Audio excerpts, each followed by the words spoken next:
Autre surprise de Téhéran, c'est une adresse qu'on m'a donnée. Celle d'un antiquaire. Je croyais qu'en Iran, lui et les siens vivaient cachés comme des Warhol ou des Vasarely. Eh bien non.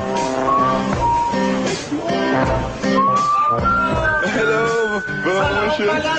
Comment ça va? Ça va bien? Ça va bien. Bonjour. Bonjour monsieur. Vive la France! Vive la France. Bon alors on est ici chez Baba Moshe, Baba Moïse, qui est l'un des juifs de Téhéran les plus connus ou reconnus. Chi? Vodka! Vodka. Yeah! Vodka! Ok. Pour les juifs, oui, mais pour les musulmans, non. Chin.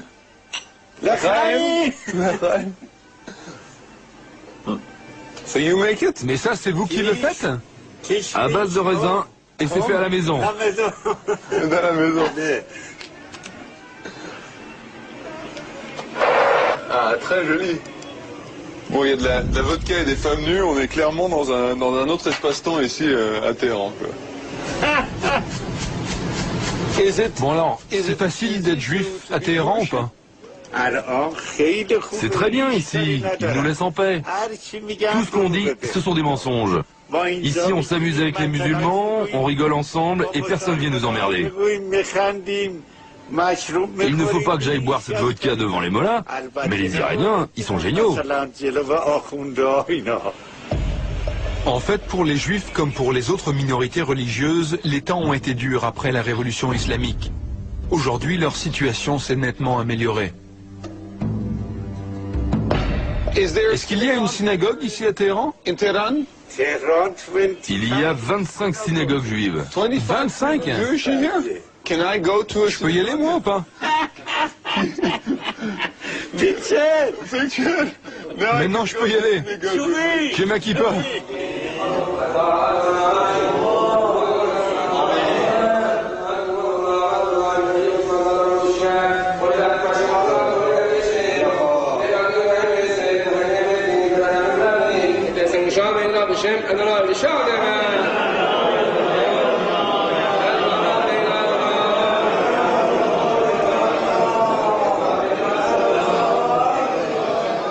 De la capitale iranienne, de la République islamique d'Iran, et c'est bien un endroit où je ne pensais pas porter une kippa.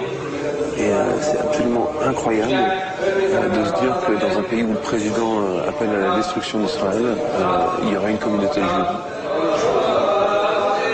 Je suis venu à l'invitation de Siamak Mercedeh, l'un des piliers de la communauté juive de Téhéran.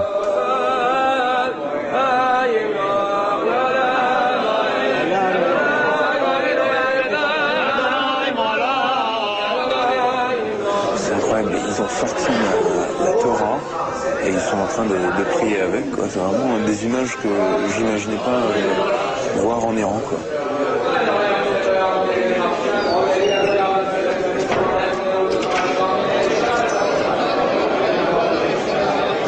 J'ai jamais cru que je rencontrerais un juif iranien. C'est vraiment unique.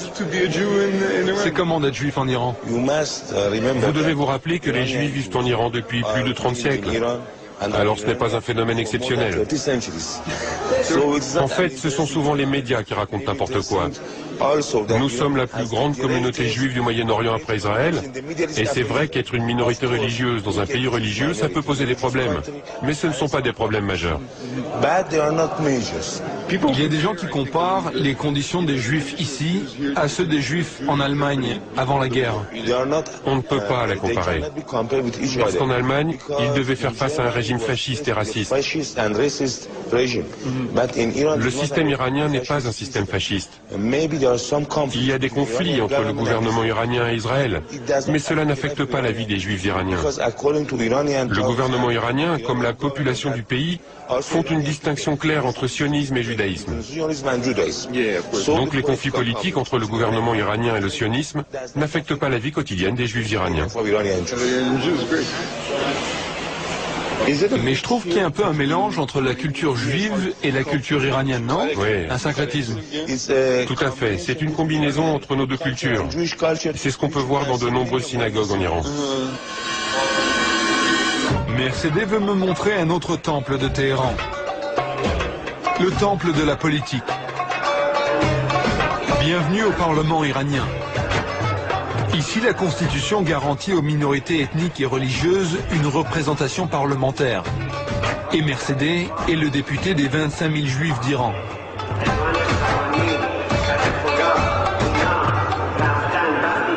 Bon, alors je suis ici dans l'hémicycle du Parlement iranien. Alors, on a beau dire ce qu'on veut sur l'Iran, mais ça reste une démocratie avec ses propres règles, mais une démocratie néanmoins.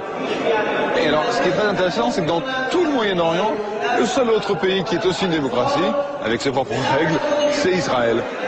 Mercedes n'a pas sa langue dans la poche.